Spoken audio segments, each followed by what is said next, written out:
교회 분위기가 굉장히 열정적이고 뜨겁고 너무 좋습니다. 소문은 들었는데 이렇게 뜨거울 줄은 몰랐어요. 너무 뜨거워서 약간 부담스럽습니다. 제 이름은 임영규고요. 직업은 목사입니다. 직업이 뭐냐는 이야기를 굉장히 많이 받습니다. 저 카페 가서 서 있으면 저한테 사장님 얼마예요 그러고, 그 다음에 옷가게 가서 서 있으면 저한테 사장님 얼마예요 그러고, 그런데 저는 이제 라이트하우스 서울숲이라는 이름의 교회를 4년 전에 이제 개척을 해서 소개해 주신 것처럼 지난주 출석 보니까 이제 청년들 중심으로 해서 한 230여 명 모이는 교회를 담임을 하고 있고요. 아내랑 같이 딸 둘 키웁니다. 10살짜리하고 7살짜리하고. 그리고 교회를 개척하면서 머리를 이렇게 자른 거예요. 원래는 이렇게 길렀었었는데, 네, 머리를 무슨 방청객들이 있으시는 것 같아요. 네. 네. 그리고 담임 목사님 아까 대화하면서 너무너무 제가 감명 깊은 게, 제가 까마득한 후배인데 계속 저한테 뭘 가르쳐 달라는 거예요. 뭘 자꾸 알려달라고 하셔서 이렇게 열정적이고 겸손하신 목사님이 계시는구나. 동시에 계속 이야기를 하다 보니까 약간 기빨리는 느낌도 있고, 네. 교인들이나 목사님이나 너무 열정적인 교회를 만나서 진심으로 너무너무 감사하고, 오늘 설교자가 입이 짧아서 말하지 못할지라도 여러분들을 사랑하시는 하나님께서 여러분에게 말씀을 주실 줄로 믿습니다. 옛날 노래인데 지금 아마 20대들은 잘 모를 수 있는데 G.O.D라는 그룹이 있습니다. G.O.D라는 그룹. 아마 박준영을 유튜버로 알고 있거나, 그다음 김태호를 트로트 가수로 알고 계신 분들이 계시겠지만, 얘네가 이제 그룹이었어요. 윤계상을 영화 배우로 알고 계실 수 있죠. 근데 얘네가 다 같이 그룹이었는데 G.O.D예요. G.O.D의 노래 중에, 그 유명한 노래 중에 어머님께라는 노래가 있습니다. 이게 데뷔곡입니다. 여기에서 이제 장혁이라는 배우가 데뷔를 했는데, 이 어머님께라는 노래 그 유명한 대목이 나오죠. 어머님은 짜장면이 싫다고 하셨어. 제가 이 노래 가사를 한번 불러드릴게요. 노래 가사가 사실은 너무 애절하고 슬픈 에세이 같아요. 어려서부터 우리 집은 가난했었고, 남들 다 하는 외식 몇 번 한 적이 없었고, 일터에 나가신 어머니 집에 없으면 언제나 혼자서 끓여 먹었던 라면. 그러다 라면이 너무 지겨워서 맛있는 것 좀 먹자고 대들었었어. 그러자 어머님이 마지못해 꺼내신 숨겨두신 비상금으로 시켜주신 짜장면 하나에 너무나 행복했었어. 하지만 어머님은 왠지 드시질 않았어. 어머님은 짜장면이 싫다고 하셨어. 어머님은 짜장면이 싫다고 하셨어. 제 목소리를 읽으니까 더 슬프죠. 이게 이 얘기를 이제 그려보면 남성이 없는 걸 봐서는 아무래도 여성 혼자서 아들을 키우는, 이제 소위 과부라고 이야기하는 엄마가 가난한 환경에서 아들을 키우는 거죠. 엄마가 일터에 나가면 아들은 집에 먹을 게 없으니까 초등학생인 이 아들은 라면을 끓여 먹는 거죠. 라면을 먹고 우리 집이 가난하다는 걸 알지만 이 초딩 아들이 너무 라면이 싫으니까, 엄마 나 이제 라면 싫어. 나 맛있는 거 먹고 싶어. 나 왜 맨날 라면만 먹어? 역정을 내니까 엄마가 비상금을 숨겨뒀던 그 꼬깃꼬깃한 돈을 가지고서 아들의 손을 잡고 이제 중국집에 가서 짜장면을 먹는 거죠. 젊은 친구들은 잘 모를 수 있는데 짜장면이 원래 굉장히 귀한 음식입니다. 저 때만 해도 짜장면이 그래도 많이 보편적으로 됐었는데, 제가 중학교 때 저희 교회 권사님이 하셨던 말씀이, 굉장히 부유한 귀부인 권사님이셨는데 자기가 시골에서 가난하게 살다가 서울의 상경에서 보니까 서울 사람들이 식당에서 뭔가 시커먼 거를 먹고 있더라. 그래서 저 사람들이 시커먼 걸 왜 먹지라고 보니까 그게 나중에 보니까 짜장면이었는데, 그 달콤하고 고소한 걸 입에 처음 넣었을 때를 난 잊을 수가 없다. 너무너무 맛있었다라는 얘기를 들려주시는 거예요. 짜장면이 옛날엔 굉장히 귀한 음식, 졸업식 때나 먹을 수 있는 값비싼 음식이었던 거죠. 그 아들의 손을 잡고 비상금을 가지고서 짜장면을 시켰는데, 엄마랑 아들이 앉았는데 짜장면은 한 그릇만 시키는 거죠. 왜요? 돈이 없으니까요. 그래서 여기 짜장면 하나 주세요. 그래서 짜장면을 아들 먹어. 아들이 젓가락을 가지고서 짜장면을 막 비벼서, 와 짜장면이다 신나가지고서 코를 박고 막 먹겠죠. 얼굴 여기저기다가 짜장에 검댕을 묻히면서 막 짜장면을 먹는데, 먹다가 보니까 자기도 궁금해지겠죠. 엄마 왜 엄마는 안 먹어? 왜 짜장면 하나야? 엄마는 보는 것만으로도 배부르다는 흐뭇한 표정으로, 아들 엄마는 짜장면 싫어해. 너 먹어. 엄마는 짜장면 싫어해. 나 짜장면 안 먹어도 돼. 진짜? 그럼 알았어. 나 다 먹는다. 그리고 아들은 그냥 막 다 먹은 거죠. 그럼 아들이 여기저기에 입에 짜장 검댕이 묻어 있으면은 엄마는 그 아들의 손을 잡고 집에 와서 아들에게 TV를 틀어주고 그리고 냉장고에서 얼어붙은 식은 밥을 꺼내와서 김치에다가 밥을 먹겠죠. 아들은 그 순간에는 몰랐던 거예요. 아들은 그 짜장면을 먹을 때는 짜장면이 달콤해서 몰랐던 거예요. 그때의 엄마가 얘기했던, 나중에 나이를 먹고 나서 보니까 그때 엄마가 짜장면이 싫다고 하셨어. 철이 없었을 때는 진짜 우리 엄마가 짜장면을 싫어하는 줄 알았는데 내가 나이를 먹고 보니까 그게 아니었어.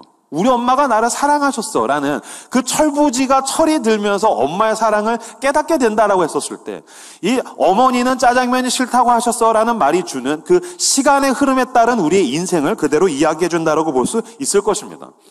이 꼬맹이는 어렸었을 때는 엄마가 짜장면을 싫어하는 줄 알았어요. 이런 애들을 철부지라고 이야기합니다.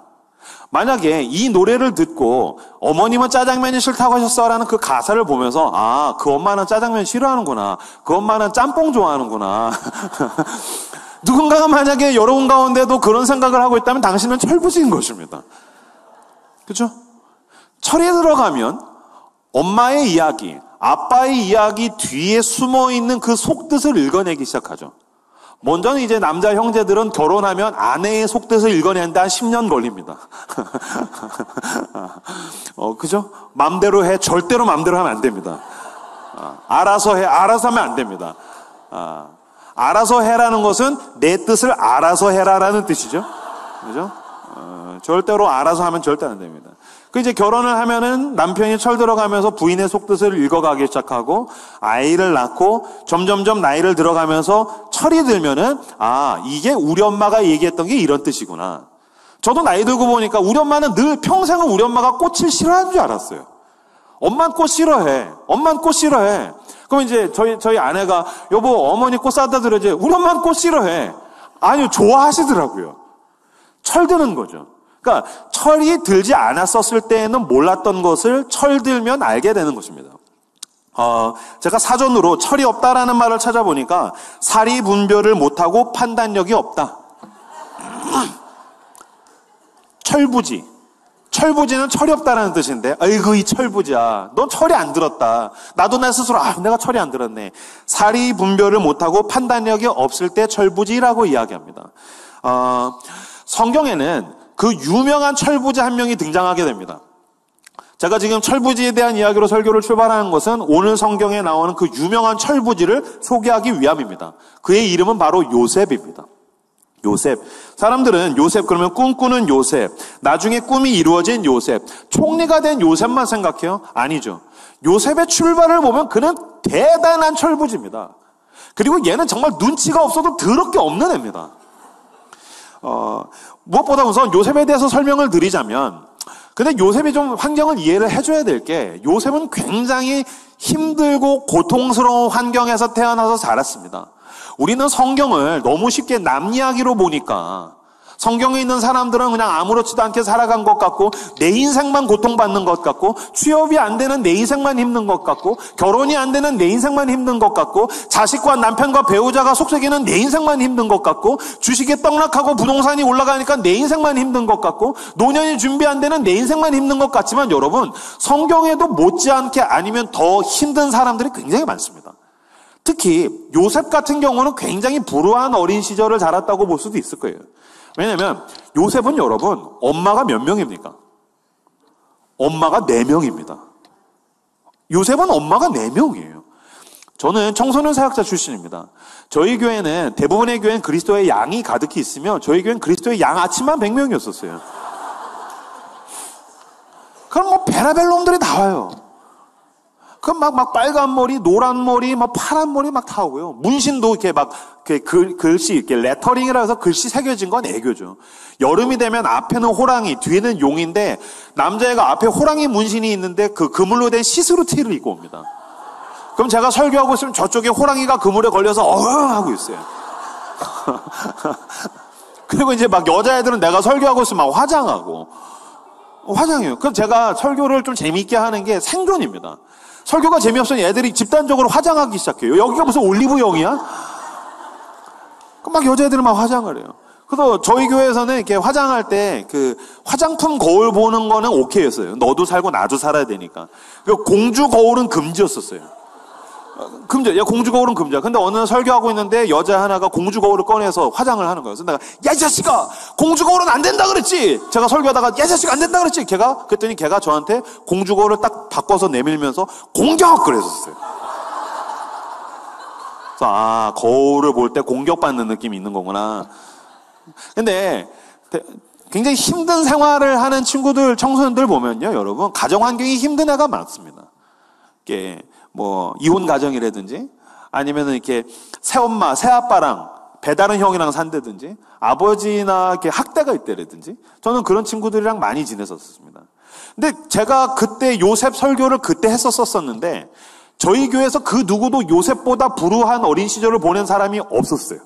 왜? 요셉은 엄마가 4명이니까. 요셉을 이기려면 엄마가 5명이어야 돼요. 엄마가 농구팀이 돼야 돼. 엄마스, 이런 농구팀. 요셉은 못 이기는 거죠. 그러다 저희 교회에 배다른 형들이 있는 애들이 있었거든요. 그래서 형들이 맨날 때리고 구타하고 심부름 시키고 굉장히 괴로웠는데 요셉은 여러분 배다른 형이 위로 10명이에요. 그러니까 왜 남자 형제들 군대 가면 괴롭지 않습니까? 요셉은 태어나니까 군대예요. 태어나니까 여기가 군대예요. 내 위로 배다른 형이 10명 있고 게다가 친엄마는 동생 낳다가 죽죠. 그러니까 친엄마는 없지. 나도 철이 없는데 동생은 맨날 울고 불고 짜고 형 엄마 보고 싶어 울지 마 이 새끼야. 형도 울잖아. 눈에 모래 들어간 거야 막 그러고 저 별은 엄마 별 막 그렇게 할 테고 게다가 친엄마는 없어서 아무리 잘해줘도 친엄마가 아니잖아요. 그렇잖아요. 아무리 잘해줘도 친엄마가 아닌 그 새엄마들이 3명이 있지. 배다른 형이 10명이 있지. 게다가 결정적인 문제가 있죠. 요셉은 눈치가 더럽게 없어요. 요셉에 대한 성경이 말하는 요셉에 대한 첫 번째 기록은 이것입니다. 창세기 37장 2절 말씀. 창세기 37장 2절 말씀. 같이 한 목소리로 읽겠습니다. 시작.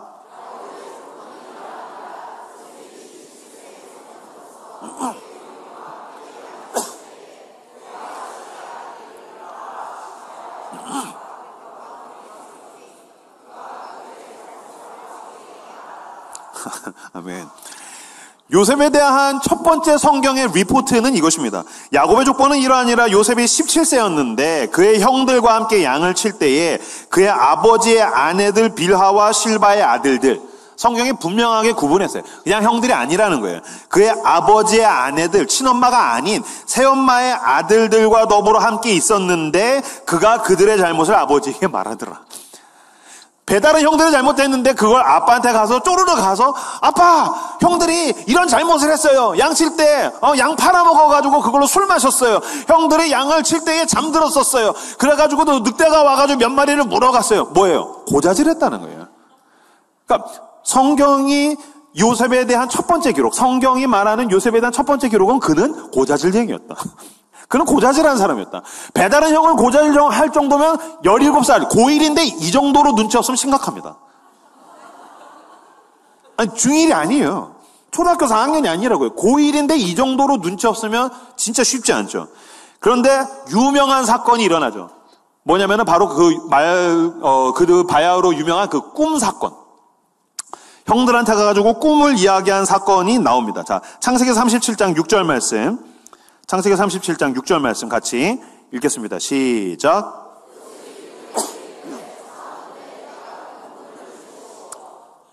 형들한테 가서 꿈 얘기를 했어요.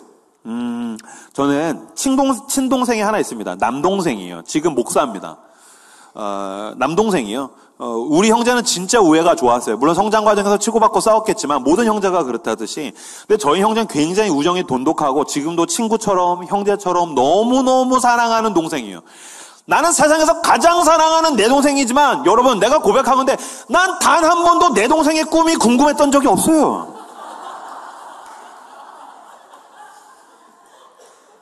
한 번도.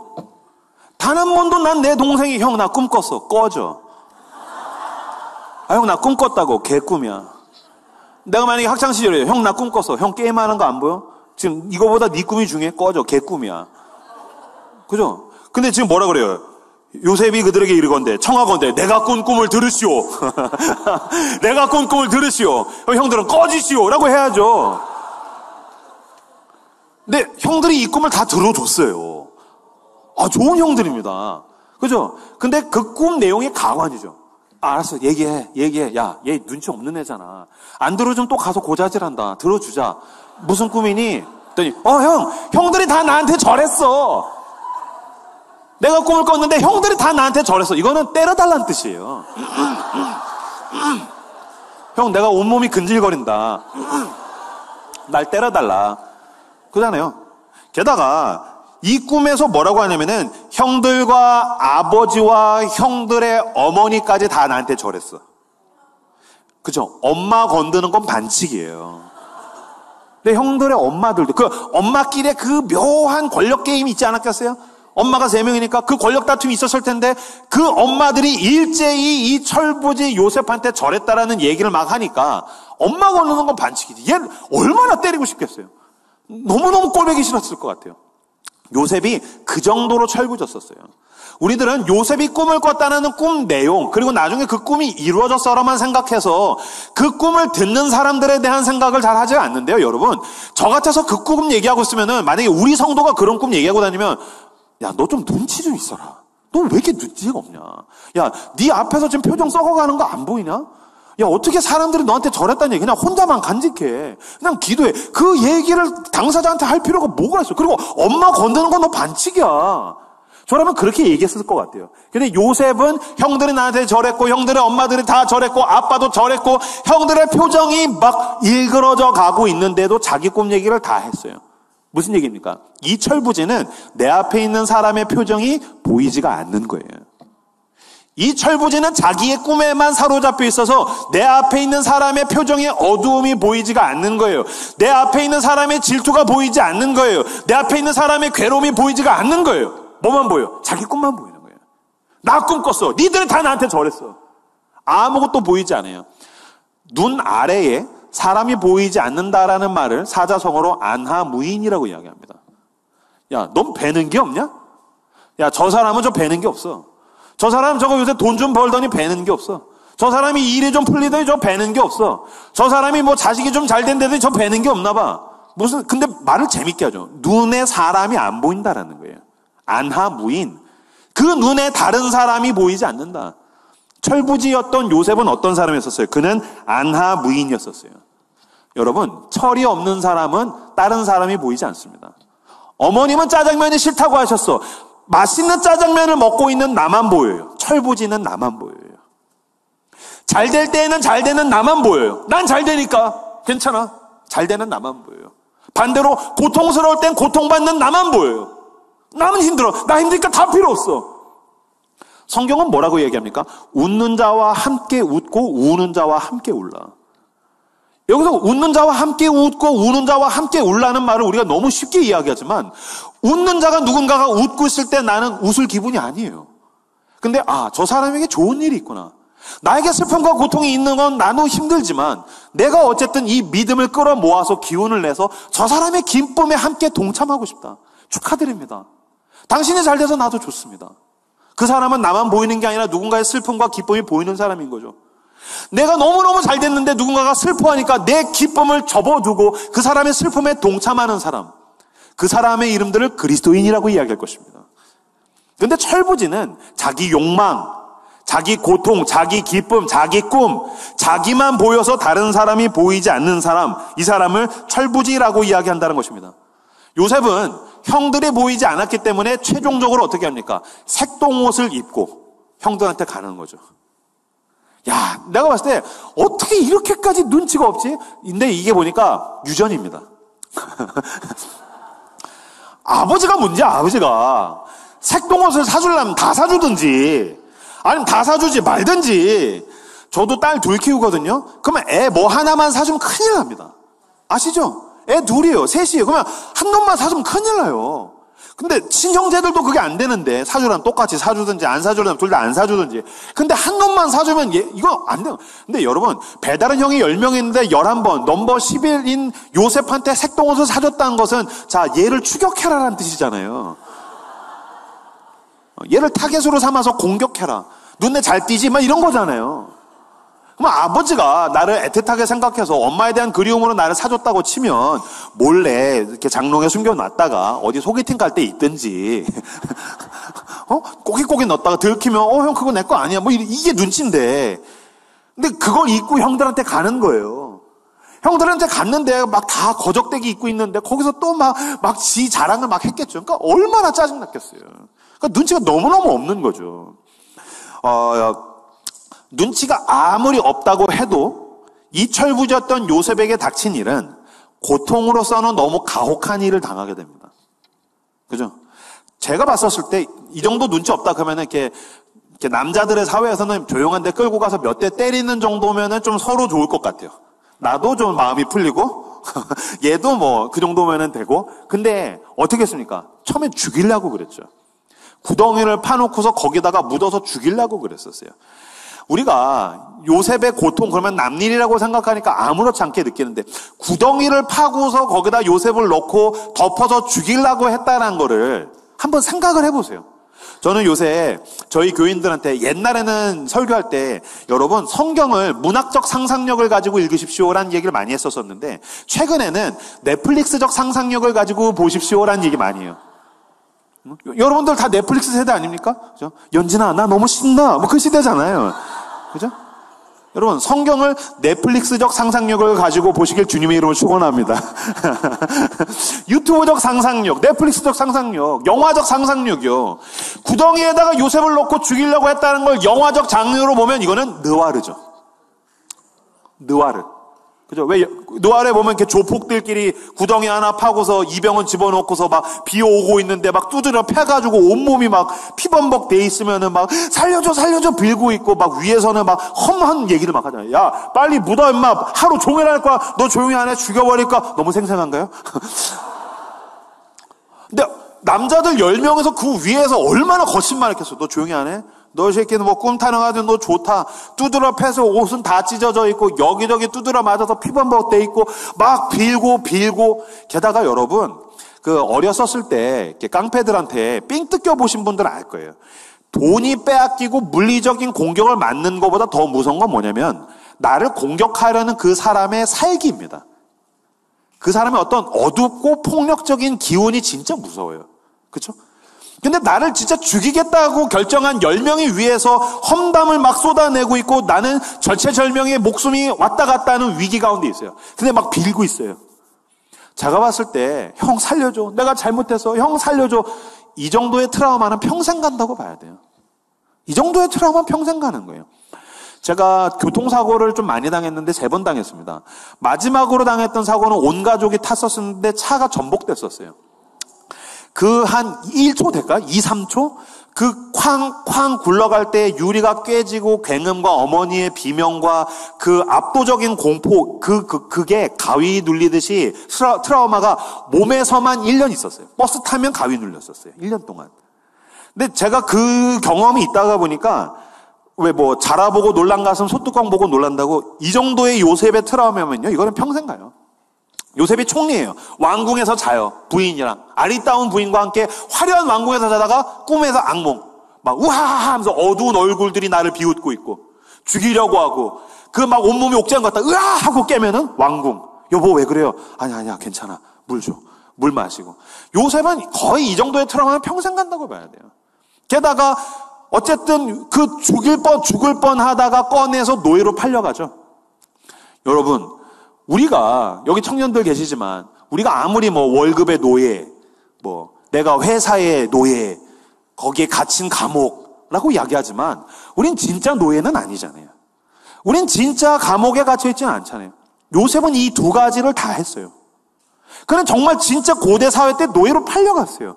눈치가 하나도 없던 색동원 입던 도련님이 노예로 팔려갔으니 얼마나 두드러 맞았겠어요. 얼마나 갈굼을 당했겠어요. 얼마나 인간 이하의 취급을 받았겠어요. 그 고통의 시간들을 지나가게 되죠. 그러다가 기운을 내서 좀 살아보려고 하는데 그때 또 누명을 뒤집어 쓰고, 웬 아줌마가 갑자기 치고 들어와서 그 보디발 장군의 아내가 와가지고서 그거 하나님 때문에 그거 거절했으면 좀 하나님이 도와주셔야 되는데, 야, 넌 그 유혹을 걷어냈구나, 넌 대단하다, 하나님이 도와주셨어요? 아니요, 감옥에 갔어요. 얼마나 억울하겠어요. 감옥에 갇혀가지고서 제가 봤었을 때 제가 만약에 감옥에 갇혔으면 저는 분노가 많은 스타일이라서 저는 감옥에서 맨날 운동했을 것 같아요. 왜? 복수하려고. 그때부터 전 영화 이제 그 리암 니슨의 테이큰을 찍는 거죠. 다 죽여버리겠다. 니들이 나한테 해준 게 뭐냐. 그래서 열심히 운동해가지고서 막 그 죄수들 막 때려 눕히고 막 그런 식으로 폭력물을 찍었을 것 같아요. 그 가장 힘든 노예의 시절과 감옥의 시절에 요셉이 꿈으로 이겨냈다라는 말이 어디에도 없어요. 그래서 여러분, 저는 요셉의 이야기를 해석할 때 가장 중요한 지점은 창세기 39장이라고 생각해요. 왜냐하면 창세기 39장이 요셉이 가장 힘들었을 때의 이야기가 거기에 다 들어가 있어요. 노예였을 때, 감옥에 있었을 때. 근데 그 창세기 39장에 노예였던 요셉은 꿈을 꿨습니다. 나는 지금 노예지만 세계 최고의 강대국의 총리가 될 거야. 그런 얘기가 없어요. 꿈으로 이겨내요? 꿈으로 못 이겨요. 웬만한 고통이 오면 이길 수 있어요. 작은 고난이 오면 이길 수 있어요. 극심한 고통이 오면 꿈으로 못 이겨요. 아시죠? 말할 수 없을 정도로 삶이 산산조각 나지 않습니까? 와서 간증이 될 겁니다. 그런 인간이 제일 짜증나요. 내가 간증이 필요해서 하나님이 내 삶을 산산조각 내시나? 안 그래도 억울해 죽겠는데 간증이 될 거예요. 하나님께서 당신을 크게 쓰실 거예요. 큰 거 필요 없다. 필요 없다. 작은 고난이 왔었을 땐 꿈으로, 기대로, 희망과 소망으로 이겨낼 수 있지만 삶이 산산조각 내는 진짜 완전한 바닥을 칠 때, 그때는 누가 와서 꿈 얘기하거나 간증 얘기하거나 뭐 큰 그릇 막 이런 얘기하면 더 짜증나요. 요셉이 꿈으로 이겨내지 않았어요. 근데 제가 창세기 39장을 볼 때 너무나도 큰 위로가 되는 건 한번 성경을 볼까? 창세기 39장 2절과 3절 말씀. 2절과 3절 말씀 같이 한 목소리로 읽겠습니다. 시작.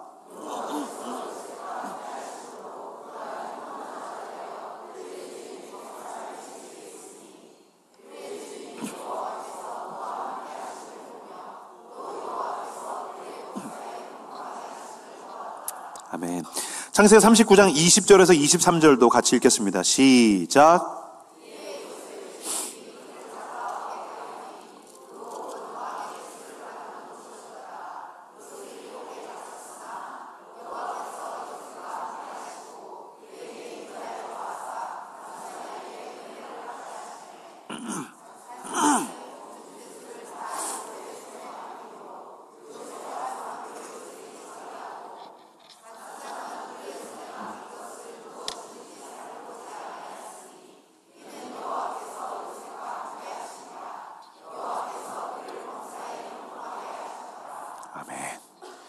창세기 39장에서 노예일 때의 요셉, 감옥에 갇혔을 때 요셉의 4번이나 반복되는 구절이 나와요. 이건 실로 놀랍고 위대하다라고밖에 볼 수가 없어요. 하나님께서 요셉과 함께 하셨다. 꿈으로 이겨냈다. 그는 남들보다 더 큰 꿈을 꾸기 시작했다. 아니요. 꿈으로 못 이겨요. 삶이 산산조각 났어요. 만약에 누군가 노예가 와서 친구 노예가 넌 총리가 될 거야. 꼴보기 싫을 거예요. 감옥에 갇혔어요. 너는 나중에 총리가 될 거야. 무슨 말도 안 되는 소리 하고 있어. 나 지금 감옥에 갇혔어. 난 오늘을 살 힘이 없다고. 나한텐 내일이 없다고. 난 삶이 끝났다고. 그때 하나님께서 어떻게 하셨다는 거예요? 4번이나 반복돼서 하나님께서 요셉과 함께 하셨다. 그 철부지였던 요셉이 가장 고통스러운 시간을 지나갈 때 어떻게 하셨던 거예요? 하나님께서 요셉과 함께 하셨어요. 요셉이 울 때 요셉과 함께 하셨어요. 요셉이 낙심했을 때 요셉과 함께 하셨어요. 요셉이 쓰러졌을 때 그 무릎에 힘을 주셔서 다시 한번 일으키셨어요. 요셉이 부르짖을 때 하나님께서 그때마다 응답하셔서 여호와 하나님께서 요셉과 함께 하심으로 그가 형통하게 되었더라. 아멘. 하나님께서 요셉과 함께 하셨다는 거예요. 그 가운데에서 그는 노예로서 살만한 힘을 만들어가기 시작합니다. 느껴지지 않을 때도 있었을 거예요. 우리가 하나님과 동행하는 가운데에 대부분 그렇듯이 어떨 때는 굉장히 크게 하나님의 동행하심이 느껴지지만 여러분, 하나님의 동행하심은 사실은 일상적으로는 크게 느껴지지 않습니다. 하루만큼, 순간만큼, 한 눈금만큼 느껴지는 겁니다. 어떨 때는 굉장한 위로로 요셉에게 와, 하나님 나와 함께 하신다.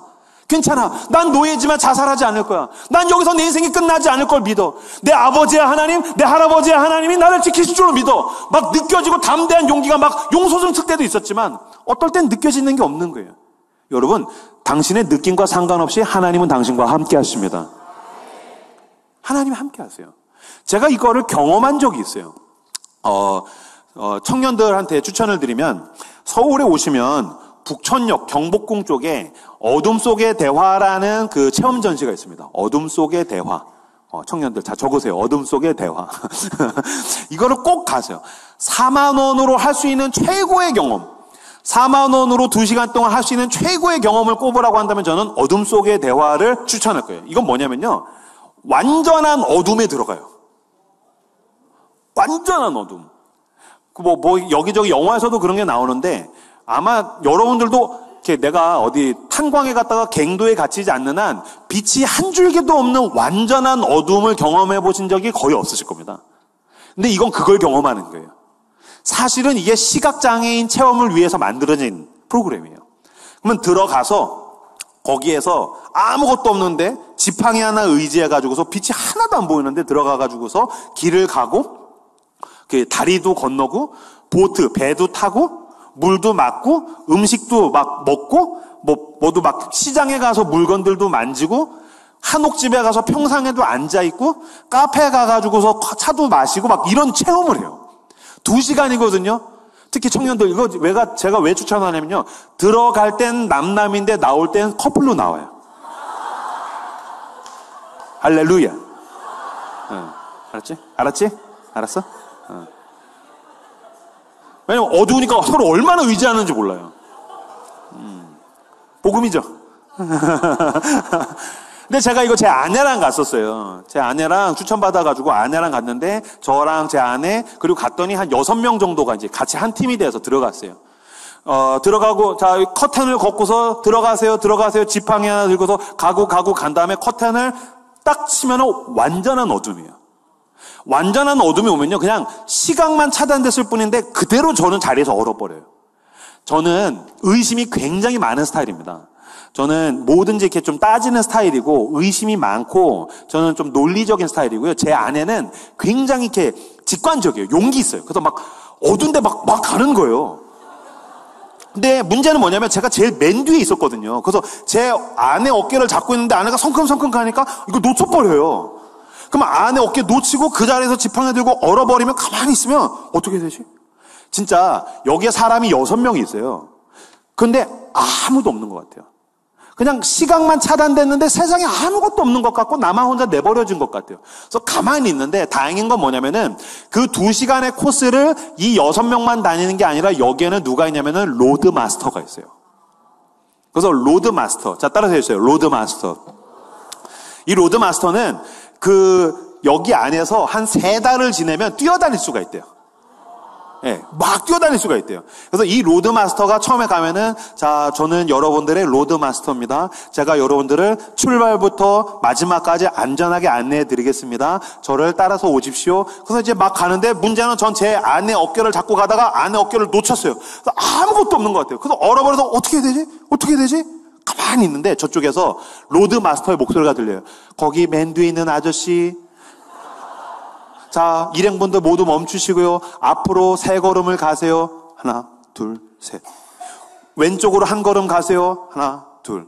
오른손을 올리시면 앞사람의 어깨가 만져질 거예요. 만져져요. 할렐루야. 놀라워요. 그래서 우와 진짜 신기하다. 그래서 또 막 가요. 막 가다가 또 아내가 성큼성큼 가니까 또 놓쳐요. 어느 순간인가는 딱 놓치니까 너무 많이 벌어지니까 저쪽에서 로드마스터가 안 되겠다고 생각했나 봐요. 아저씨 거기 가만히 계세요. 그러더니 쭉 오더니 자 오른손을 올리세요. 그래서 올렸어요. 오른손을 올리면 제 팔이 만져질 거예요. 딱 했는데 팔이 만져져요. 할렐루야. 그때 제가 알았던 게 있어요. 어두우면 아무것도 느껴지지도 않고 아무것도 없는 것 같지만 분명히 여기 있구나. 믿음은 느껴지는 게 아니에요. 로드마스터가 이 어두운 여정에 함께 있어요. 근데 팔을 놓치면, 고난이 오면, 두려워지면 아무것도 없는 것 같아요. 감각되는 게 없어요. 느껴지는 게 없어요. 그러나 만져지지 않고 느껴지지 않을지라도 내 인생의 로드마스터가 반드시 거기에 있어요. 할렐루야. 시편 23편. 내가 사망의 음침한 골짜기를 다닐지라도 해를 두려워하지 않을 것은 주께서 나와 함께 하심이라. 내 인생의 로드마스터가 내 인생의 가장 음침한 골짜기.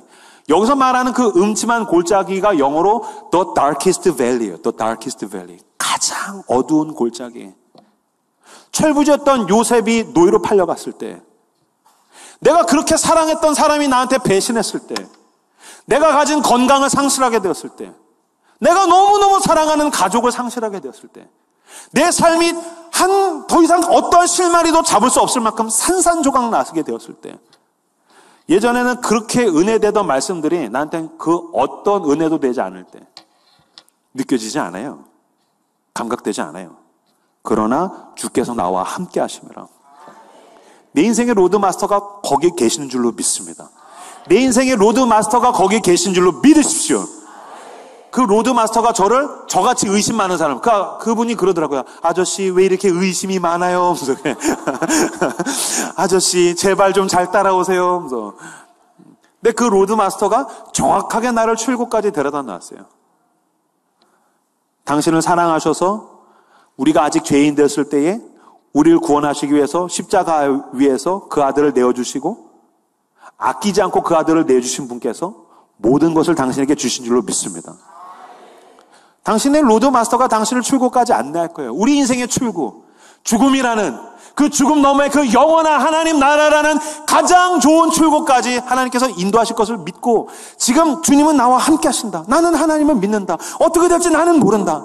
주님, 내 생각은 틀립니다. 주님이 옳습니다. 주님, 나는 모릅니다. 주님이 아십니다. 주님, 나는 할 수 없습니다. 주님이 하십니다라는 믿음으로 주님의 팔을 붙들고 걸어 나아가시는 저 여러분들 다 되시기를 주님으로 축복합니다.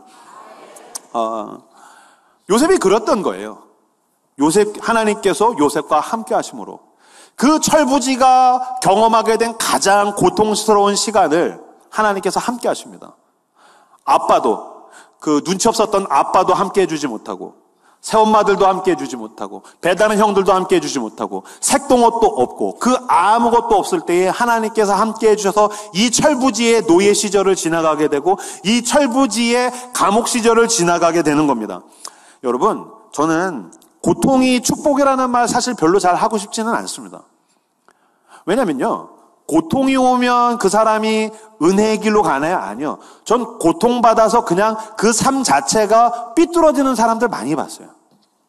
고통은 사람을 파괴해요. 그 고통에 의해서 산산조각 나서 삶이 삐뚤어지는 사람들 많이 봤어요.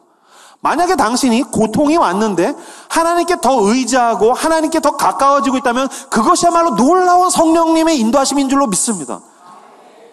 고통 오면 삶이 파괴되거든요. 산산조각 나요. 그왜 꼬맹이들도 힘들면 나 삐뚤어질 거야.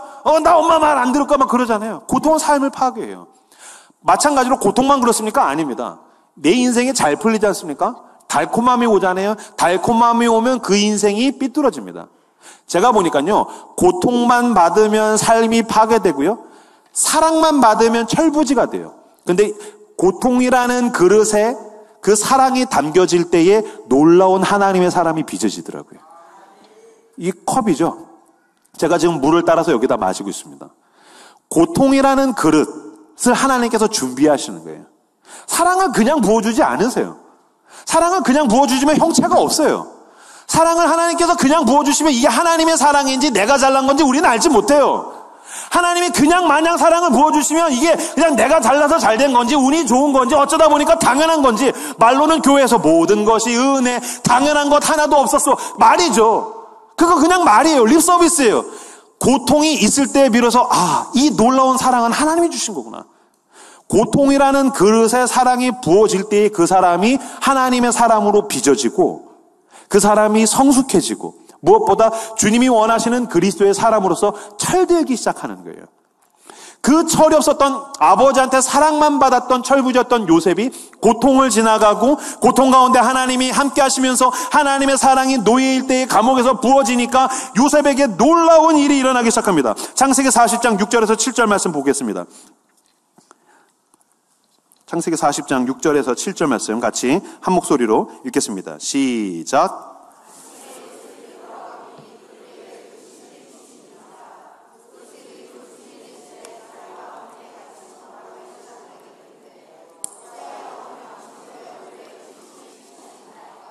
아멘. 지금 감옥입니다. 아침에 요셉이 들어가 보니 그들에게 근심의 빛이 있는지라. 지금 요셉이 감옥에서도 매니저가 됐습니다. 열심히 해가지고서 하나님께서 함께 하심으로 그가 한 눈금씩 하루씩 여기에도 극심한 고통을 당하신 분들께 당부드립니다. 하루만 사십시오. 하루씩. 그 하루에 하나님이 함께 하시거든요. 아침에 눈을 뜨는 은혜로 나 오늘 저녁에 하나님 감사합니다. 웃으면서 자면 난 된 거다. 내일 일은 난 모른다. 하나님과 함께 하루씩. 요셉은 그렇게 감옥에서 하루씩 가다가 보니까 기운을 내서 그는 다시 감옥에서도 성실하게 일하게 되고 그는 간수에게 인정받아서 매니저가 됐어요. 무슨 말입니까? 감옥 영화를 한번 상상해 보십시오. 빵장이 된 겁니다. 감옥에 보면 빵장이 있잖아요. 그러면 가장 제일 가운데 이제 요셉이 있을 테고 옆에 김씨, 이씨, 박씨, 최씨가 있을 거 아니에요. 근데 어느 날 신빙 2명이 들어옵니다. 제가 지금 성경을 굉장히 리얼하게 설명하고 있죠. 감옥에 신빙 2이 들어요. 누굽니까? 술 맡은 거 하는 장, 떡 맡은 거 하는 장. 그럼 신빙이 들어오면 뭐 해야 돼요? 신고식을 해야죠. 신고식은 뭐 하는 거예요? 전문 용어로 다구리 밟는 거죠. 그잖아요. 감옥인데 감옥에서 신고식이 어머 우리 감옥에 신빙이 들어왔네요. 노래해 뭐 이러지 않을 거 아니야. 딱 폼 잡고서 야 신빙 너 뭐 하다 왔어? 아 술 맡았습니다. 발발 떨고 있으면 술 가져와. 술 없는데 얘들아 밟아라 막 밟고 그럼 옆에서 떡 맡은 거 하는 장 막 발발 떨고 있고 야 너 뭐 했어? 전 떡 맡았는데요. 떡 갖고 와. 없는데 얘들아 떡으로 만들어 하면서 막 밟고 막 얘는 신빙이에요. 근데 6절에서 아침에 요셉이 들어가 보니 그들에게 근심의 빛이 있는지라. 7절 요셉이 그 주인의 집에 자기와 함께 갇힌 바로의 신하들에게 묻되 어찌하여 오늘 당신들의 얼굴에 근심의 빛이 있나이까? 얼굴이 어둡네요. 무슨 일인가요? 감옥에서 누군가의 얼굴에 있는 근심의 빛을 읽었다는 거예요. 얼마나 철부졌냐면 형들한테 꿈 얘기하면서 형들 표정이 썩어갈 때 그걸 몰랐던 그 철부지. 아, 우리 엄마 짜장면 싫어하는구나. 나만 짜장면 좋아해. 자기밖에 몰랐던 아나무인이었던 그 요셉이 고통의 시간을 지나가면서 하나님의 사랑이 부어지니까 여기부터 기적이 일어난 겁니다. 제가 봤을 때 요셉에게 일어난 가장 놀라운 기적을 꼽으라고 한다면 전 총리가 된 거를 이야기하지 않을 것입니다. 당신은 총리가 될 수 없을 확률이 높기 때문입니다. 그러나 오늘 하나님께서 주시는 말씀, 이 하나님께서 요셉에게 나타내신 기적은 오늘 노예와 같고 감옥과 같은 현실에서 살고 있는 우리에게도 동일하게 일어날 수 있는 기적입니다. 얼굴에 근심이 있네요. 무슨 일 있으세요? 만약에 누가 어두워요. 왜 이렇게 표정이 안 좋아? 아유, 제가 악몽을 꿨어요. 개꿈이야, 자식아. 여기가 감옥인데 다 그렇지. 얘들아, 밟아라! 하면서 들 맞았어. 저거 관원장의 때가 안 벗겨졌어. 얘들아, 벗겨봐라! 하면서 막. 근데 어떻게 감옥에서도 다른 사람의 얼굴에 있는 근심이 보였을까요? 여기서 말하는 근심이라는 단어가 자프라는 단어입니다. 자프. 요셉은 꿈 타령할 때 형들의 얼굴에 있는 자아프를 몰랐어요. 내가 형들의 엄마에 대해서 조롱할 때 형들의 얼굴에 있는 자아프를 몰랐어요. 나 혼자 색동옷을 입고 있어서 내 앞에 있는 사람들의 얼굴에 있는 자아프를 읽어내지 못했어요. 근데 그가 노예로서 고통을 당하기 시작해요. 내 얼굴에 자아프가 가득해져요. 자아프가 가득해지면 하나님이 치유하시고, 자아프가 가득해지면 주님께서 씻어주시고, 자아프가 가득해지시면 주님께서 만져주시고, 자아프가 가득해지면 주님의 사랑이 부어지는 가운데에 타인의 얼굴에 있는 자아프를 읽어낼 줄 아는 사람이 되기 시작해요. 그 얼마나 세밀한 차이입니까? 감옥이면 모든 사람의 얼굴이 일그러져 있을 텐데, 그래서 여러분의 직장의 동료에 있는 얼굴에 있는 그 자아프를 못 읽어내는 거 아닌가요? 내가 내 이웃의 얼굴에 있는 그 사람의 자아프를 우리는 외면하고 있는 거 아닌가요? 우리는 교회에서 우리는 형제요 자매요 우리는 가족입니다라고 이야기하면서 나는 이 교회에서조차 내 형제 얼굴에 있는 그 자아프를 읽어내지 못하고 나 잘됐어, 나 고통스러워, 나라는 감옥에만 갇혀 있다면 당신이 진짜 죄수인 것입니다. 요셉은 지금 감옥에 갇혀 있지 않습니다. 왜요? 그는 내 동료의 얼굴에 있는 자아프를 읽어냈기 때문입니다.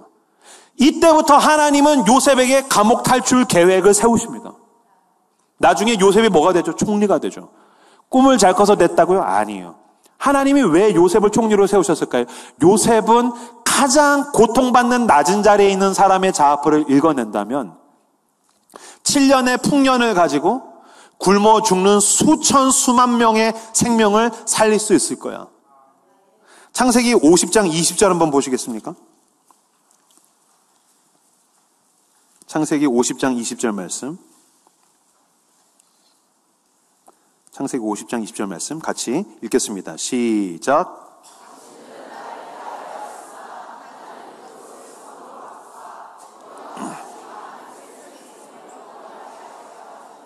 아멘. 다윗의 마지막 고백입니다. 아니, 요셉의 마지막 고백입니다. 당신들은 나를 해하려 했으나 형들은 나를 죽이려고 했죠. 근데 이 형들로 대표되는 단어지만 내 인생이 다 나를 상처 주고 고통받게 하고 아프게 하고 배신 주었지만 하나님은 그것을 선으로 바꾸셨습니다. 나와 함께 하셨고 나를 위로하셨고 나를 격려하셨고 나를 도와주셨고 여호와는 나의 산성이요 나의 방패 나의 요새 나의 힘 나의 모든 것 대신 나의 하나님께서 나를 붙드셨습니다. 왜냐하면 오늘처럼 많은 백성의 생명을 구원하려고 나 혼자 잘 먹고 잘 살려고 총리를 한 게 아니라는 거예요. 그는 누군가의 얼굴에 있는 자아프를 읽어내고 7년의 풍년을 가지고 7년의 흉년에 있는 수천만 명, 수억의 사람들을 살려내는 하나님의 사람으로 빚어내신 거예요. 철이 없다라는 말을 제가 찾아보니까요. 철이 없다, 판단력이 없다, 사리 분별 못한다 라는 말에서 철이라는 단어가 계절입니다. 철이 없다. 넌 아직 계절이 되지 않았어. 한국에서 이 철이 없다라는 말을 쓰는 까닭은 한국은 4계절이 있죠. 그러면 한국은 어떤 계절이 돼야지 수확과 열매가 있습니까? 가을이 되어야 되는 거죠. 너에겐 아직 수확의 계절이 오지 않았구나. 너가 너밖에 몰라. 너가 네 눈에 너밖에 보이지 않아. 너는 아직 너의 인생의 열매의 계절이 오지 않았구나. 너는 너의 고통만 보이는구나. 너는 너의 기쁨만 보이는구나. 너는 이 교회에서 다른 형제의 그 얼굴에 있는 자아프를 읽어낼 줄은 모르는구나. 너에겐 아직 열매와 수확의 그 계절이 오지 않았구나.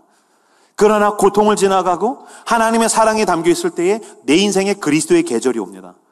주님이 나를 얼마나 사랑하시는지, 주님께서 나와 어떻게 함께 하셨는지 그 가운데 놀라워하고 빚어지면서 내 인생에 드디어 타인의 얼굴에 있는 자아프를 읽어내는 그 수확의 계절, 철이 드는 시간이 우리에게 오더라라는 것입니다. 당신에게 그리스도의 계절이 오길 주님의 이름으로 축복합니다. 이 교회가 내 고통에만 매여 있거나 내 기쁨에만 매여 있는 것이 아니라 저 사람 얼굴에 자아프가 있어. 여보, 아까 우리 예배 드릴 때 집사님 얼굴 좀 어둡지 않았어? 여보, 우리 아까 예배 드릴 때에 아까 권사님 얼굴이 뭔가 근심이 있는 것 같아. 이유가 있겠지. 그분이 그럴 얼굴을 할 사람이 아니야. 아유, 예배 드리는데 짜증나게 지 얼굴만 뭉개지고, 이게 아니라 우리가 어떻게 할 수 있을까? 그 얼굴에 있는 것들을 읽어내고 우리가 서로가 서로에게 공감하며 함께 울고 함께 웃고 나눌 때에 사람들은 여기를 하나님 나라라고 부르는 줄로 믿습니다. 하나님의 사랑이 부어지면 철이 들기 시작합니다. 타인 얼굴에 있는 자아프가 보이기 시작하죠. 제가 몇 주 전에 저희 교회에 있는 한 청년을 신방을 했는데 이 청년이 그 대형교회에서 온 청년이에요. 근데 이제 퇴근길에 몇 명이 모여가지고서 치킨집에서 치킨 먹고 있다고 저를 번개로 부른 거예요. 그래서 저도 이제 갔어요. 그래서 이놈들이 퇴근길에 이제 모였다니까 이제 저도 가서 치킨 먹으면서 제가 이제 질문을 했었어요. 너에게 있어서 가장 이상적인 공동체는 무엇이냐? 그러니까 퇴근길에 목사를 부르면 치킨을 앞에 두고 이따위 질문을 한다는 점. 너에게 있어서 가장 이상적인 공동체는 무엇이냐? 아주 치킨 맛이 떨어지는 질문이죠. 근데 제가 한 명 한 명 다 물어봤어요. 근데 한 자매가, 대형교회에서 온 한 자매가 너무 인상적인 얘기를 하는 거예요. 목사님, 사실 제가 있었던 그 교회에서 너무너무 제가 사랑하던 모임이 있었어요. 내가 너무너무 사랑하던 모임이 있었어요. 이 모임은 교회에서 공식적으로 시작한 것도 아니고 정식으로 사역화된 게 아니었는데 저를 비롯해서 모든 사람이 이 모임을 너무너무 사랑했어요. 와, 이 영업 비밀이잖아요. 그래서 뭐야 막 물어봤더니 그 친구가 바로 아는 모임이에요 그러는 거예요. 그래서 아는 모임이 뭐야? 야, 나도 사역 밥 꽤 먹었는데 나 처음 듣는데 아는 모임이 뭐야? 그랬더니 이 친구가 아는 모임은요 아쉬운 눈빛이라는 뜻이에요 그러는 거예요. 야, 그게 뭐야? 그랬더니 예배가 끝나고 딱 봤는데 너 뭔가 아쉬운 눈빛이야? 그럼 만난다는 거예요. 야, 저 사람 뭔가 아쉬운 눈빛이야. 그냥 가기 힘들어하는 것 같아. 그냥 가기 싫어하는 것 같아. 그러면서 근근히 가서 너 뭔가 안 운이야. 아쉬운 눈빛이야. 우리 치킨 먹으러 갈까? 너 뭔가 지금 아쉬운 눈빛이야. 우리 기도하러 갈까? 너 뭔가 지금 안 운인데. 우리 볼링 치러 갈까? 한강 갈까? 기도하러 갈까? 우리 큐티 할까?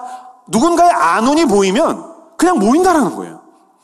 때로는 몇십 명씩 모이기도 하고 3-4명 정도 모이기도 하는데 이 자발적으로 일어난 서로의 안 운을 읽어내는 모임은 너무너무 좋았다라는 거예요. 2-3 사람이 내 이름으로 모인 곳에 나도 그들 중에 있느니라. 제가 그 얘기를 듣고도 마음이 너무너무 뜨거워졌어요. 그래서 제가 저희 교회에서 얘기했어요. 이명규 목사가 담임으로서 교회에서 여러 가지 것들을 행정적으로 사역화해서 만들 수 있겠지만 난 여러분들에게 아는 모임이 계속해서 나타나길 원합니다. 이 교회에서 만약에 누군가가 다른 사람의 안운을 읽어내고 함께 한다면 여기는 천국과 같이 될 거라고. 여러분, 천국은 아쉬운 눈빛을 한 사람이 한 명도 없는 줄로 믿습니다. 그렇죠? 아쉬운 눈빛을 한 사람이 한 명도 없는 거예요. 서로 함께 기뻐하고 함께 울어주고, 물론 거기는 기쁨도 슬픔도 다 없는 곳이겠지만 서로의 아쉬운 눈빛을 읽어주는 사람들, 아쉽게 돌아가는 사람이 한 명도 없는 함께하는 교회가 되시길 그리스도의 이름으로 축복합니다. 교회 이름 얼마나 근사합니까? 함께하는 교회. 누군가의 아쉬운 눈빛에 함께하는 교회. 누군가의 자아포에 함께하는 교회. 누군가의 슬픔에 함께하는 교회. 그렇게 함께할 때에 우리를 통하여서 놀라운 주님의 사랑이 우리를 치유하고 회복하여서 이곳에 여전히 이 마지막 시대에 복음이 필요하고 사랑이 필요한 이 부산에 있는 수많은 사람들이 함께하고 싶어서 이 교회로 오는 줄로 믿습니다. 얼마 전에 저희 집에 보일러가 고장이 났어요. 저희 교회에서 사경회를 해야 돼가지고 저랑 아내랑 가야 되는데, 그래서 장인 장모님이 오셔서 저희 애들을 봐주는데 보일러가 고장이 난 거예요. 그래서 부랴부랴 출발 전에 이제 장인 장모님께 보일러 기사 우리가 부를 테니까 걱정하지 마시라고 전화를 드리고 보일러 고치는 AS분을 불렀어요. 처음에는 저보고 아내가 어떻게 해보라고. 저는 완전한 기계치입니다. 전 TV 리모컨에 버튼 많은 것만 봐도 막 머리가 빙빙 돌아가는. 저는 완전한 기계치예요. 그리고서 싱크대 뭘 보면 돼? 싱크대 아래 뭐가 있대요. 그래서 싱크대 아래를 열었는데 와우, 싱크대 아래는 신세계가 있어요. 정말 놀라운 세계가 있어요. 와, 난 싱크대 아래 그런 세계가 있는지 처음 알았어요. 진짜 그 어떤 신학적인 난제보다 싱크대 아래가 더 어려워요. 와, 왜 이렇게 손이 많아? 왜 이렇게 파이프가 많아? 이건 뭐야? 이 버튼을 누르면 어떻게 되는 거지? 이 버튼 누르면 우리 집이 폭파되는 거 아니야? 막 그러면서 막 너무너무 어려운 거예요. 그래서 안 되겠다 그래가지고서 그냥 AS 기사분을 불렀어요.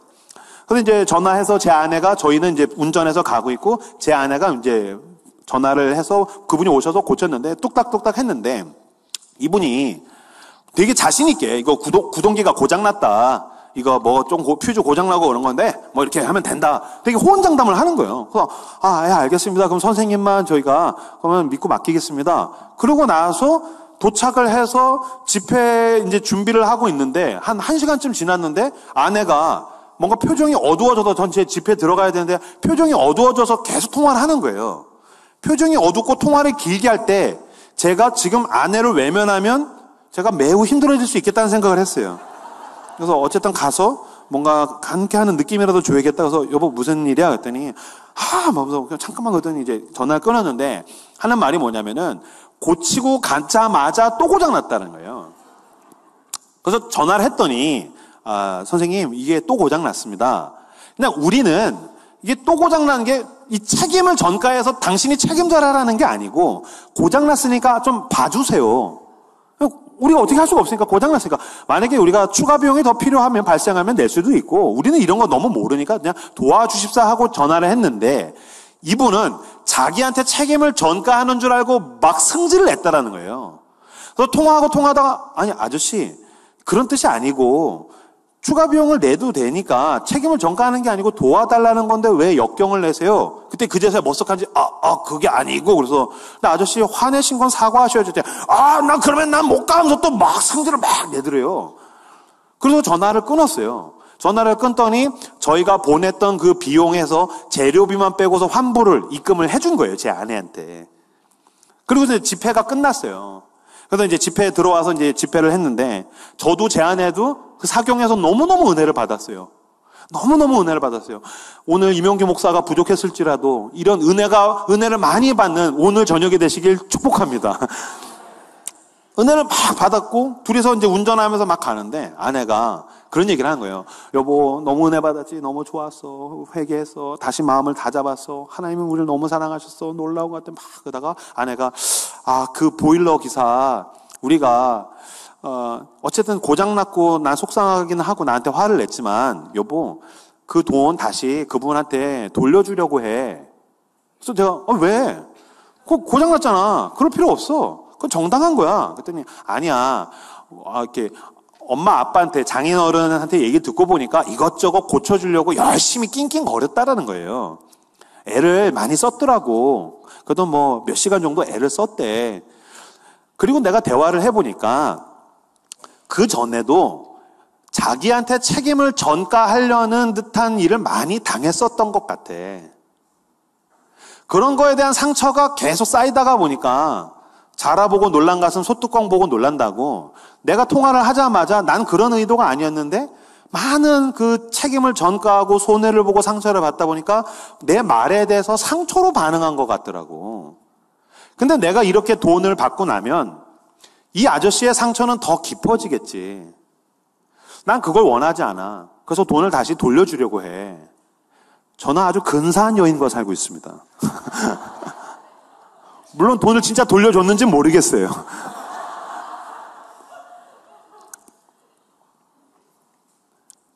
은혜를 많이 받으면 보이지 않는 자아프도 읽어낸다라는 것을 제가 알게 되었어요. 그 사람의 속에 있는, 겉으로는 분노하는데 그 속에 있는 자아프, 겉으로는 창피해서 어쩔 줄 몰라 하는데 그 속에 날 사랑해달라는 자아프. 그쵸? 우리 주님은 그런 분이셨죠. 요한복음의 제일 끝에 가서 보시면 예수님께서 배신자인 베드로를 찾아가시죠. 면목이 없어서 어쩔 줄을 몰라 하죠. 얼마나 쪽팔리겠어요. 내 스스로 주님 나를 다시 제자로 삼아주세요라는 말을 차마 못하니까, 내가 죽는 곳까지 따라간다고, 얘네들은 다 도망가도 난 다르다라고 이야기했는데 그게 너무 염치가 없으니까 주님이 부활하신 걸 알고도 염치가 없어서 도망가 있는 그 베드로를 찾아가시죠. 그리고 가서 이야기하시죠. 네가 나를 사랑한다는 걸 내가 알아 임마. 베드로의 속에 있는 자아프를 읽어내신 예수님. 하나님께서 그 엘리야가 나무 아래에서 나는 죽는 게 낫습니다라고 쓰러져서 죽기를 원합니다라고 할 때 하나님께서 엘리야를 찾아가시죠. 그래서 먹이시고 일으키시고 그 속에 있는 자아프를 읽어내시는 거죠. 마찬가지입니다. 여러분, 우리가 어떻게 여기까지 오게 됐습니까? 하나님께서 내 속에 있는 자아프를 읽어내시고 예수님께서 만지시고 사랑으로 치유하시고 회복하셔서 우리가 여기까지 오게 되었습니다. 그 사랑에 채워지고 사로잡혀서 누군가의 얼굴에 있는 자아프도 읽어내고 누군가의 속에 있는 보이지 않는 자아프도 읽어내시는 저 여러분들 다 되시기를 그리스도의 이름으로 축복합니다. 반주해 주시겠습니까? 베드로전서 1장 14절 15절과 22절 제가 쉬운 성경 버전으로 가지고 왔는데요. 같이 한 목소리로 읽고 함께 기도하기를 원합니다. 같이 읽겠습니다. 시작.